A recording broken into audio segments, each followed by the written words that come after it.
Manon regarde le ballon, elle espère tellement une passe, elle l'aura sûrement jamais, mais elle s'en fiche un peu. Elle veut juste se défouler pour se sentir un peu mieux, pour au moins une fois dans sa vie se fondre dans la masse. Elle n'aime pas beaucoup l'école, elle y est souvent rejetée. Sa mère les traite d'idiots et elles aiment bien en rigoler. Alors elle s'invente des histoires pour échapper à la réalité, même si son cœur se pince un peu quand il la traite de gros bébé. Troisième génération qui cherche déjà sa place, ancrée dans son époque sans trop penser au temps qui passe, pas encore préoccupée par l'idée de laisser une trace, car à son âge elle s'en fiche si un jour tout s'efface.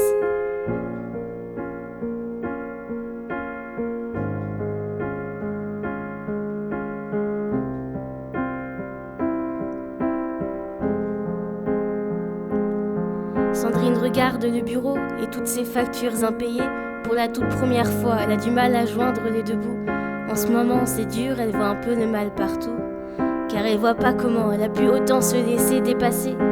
Mais c'est qu'une mauvaise passe, elle finira par s'en sortir. Rien n'est jamais offert, elle a bien appris à se battre. Si c'est ce qu'il faut, alors elle se pliera encore en quatre.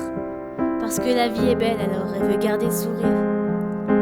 Deuxième génération qui cherche encore sa place, à cheval entre deux âges, à courir après le temps qui passe, bien trop préoccupée pour penser à laisser une trace, mais déjà un peu effrayée à l'idée qu'un jour tout s'efface.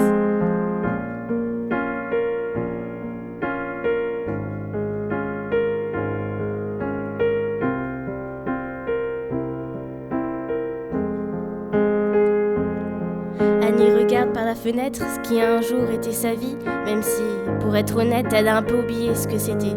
Elle se rappelle déjà à peine autre chose que ses regrets, parce qu'elle a tellement conscience que bientôt tout sera fini.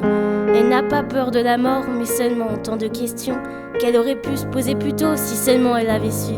Et quand, lors du jugement dernier, elle sera mise à nu, est-ce que Dieu saura lui accorder son pardon? Première génération qui cherche toujours sa place, dépassée par son époque autant que par le temps qui passe, angoissée par ce qu'elle peut bien laisser comme trace, car déjà tout doucement la réalité s'efface.